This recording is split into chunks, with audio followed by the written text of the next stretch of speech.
morning, my name is Brodie. I'm the Chief Interviewing Officer, and this is Mrs. Hooper. We're going to interview you for the role of the Admin Officer. There's no fire alarm plan, but if there is, we'll leave from the corridor. I will ask you some questions first on your first example, and Mrs. Hooper here will ask you questions on your second. So, Mr. Quinn, can you tell us what you're doing at the moment? Well, I'm currently working for the local council dealing with parking tickets.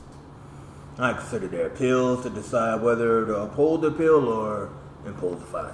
I can imagine everybody appeals it.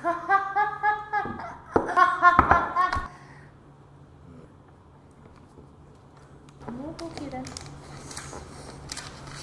Can you give me an example where you have delivered a quality service?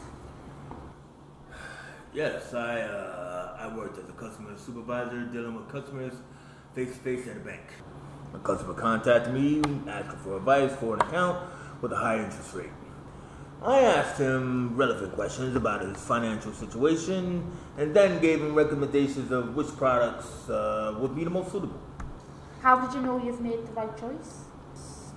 Well, I asked him what he planned to do with the money, and he said he planned to invest in a boat. He had a timeline of refurbishing it, and since he didn't need the money right away, I recommended a product called Long Investment Plan. He could deposit money, but needed to give 6 months notice before he could withdraw the cash, and as he had a plan for when he needed the money, it was a better product for the customer. And what was the outcome? Well, the customer thanked me, and 3 years later, I received a postcard from him thanking me for helping him. My boss was impressed and thanked me too. Thank you. I'll pass you over to my colleague. G'day, good morning. So, can you give me an example of how you've worked as part of the team?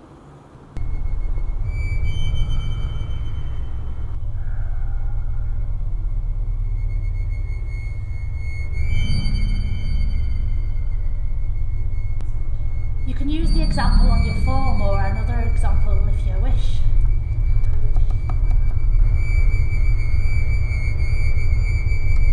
Yeah, I'd rather give another example.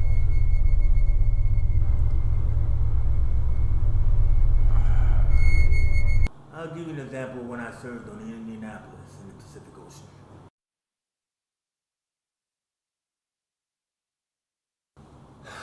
I was a seaman on the USS Indianapolis while on a secret mission for the U.S. government. Japanese submarine slammed 2 torpedoes into our side, Chief. I was coming back from the island of Tinian to late. We just delivered the bomb. The Hiroshima bomb. 1,100 men went into the water. Vessel went down in 12 minutes. Didn't see the first shark for half an hour. Tiger. 13-footer. You know that in the water, Chief? You could tell by looking from the dorsal to the tail. What we didn't know was that our bomb mission was so secret, the distress signal hadn't been sent. They didn't even list us overdue for a week. Very first light, Chief. Sharks come cruising by. We formed themselves into tight groups. Sort of like seeing the calendars. You know, the infantry squares and the old calendars like the Battle of Waterloo. And the idea was the shark comes to the nearest man. That man, he starts pounding and hollering. And sometimes that shark don't go away. Sometimes he wouldn't go away. Sometimes that shark looks right at you, right into your eyes. And the thing about a shark is, he's got lifeless eyes. Black eyes. Like a doll's eyes. Comes at you, he doesn't even seem to be living. Till he bites you. And those black eyes roll over white. And then you hear that terrible high-pitched screaming. The ocean's turning red, and despite all your pounding and your hollering, those sharks come in and they rip you to pieces!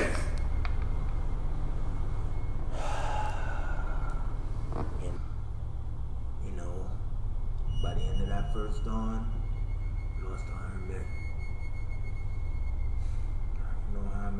There were maybe 1,000. I didn't know how many men.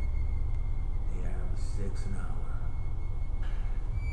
Thursday morning, Chief bumped into a friend of mine, Kirby Robinson from Cleveland, baseball player, Wilson's mate. I thought he was asleep. I reached over to wake him up, bobbed up and down the water, upended. He'd been bitten in half by the waist. At noon on the 5th day, a lockheed Ventura swung in low, and he spotted us. Young pilot, a lot younger than Madam Hooper there. Anyway, he spotted us, and a few hours later, big old creepy wine came down and started to pick us up. You know, that was the time I was most frightened, waiting for my turn. I'll never put on the life jacket again. So, 1,100 men went in the water, 316 come out. Sharks took the rest. June 29th, 1945. Anyway, we delivered the bomb.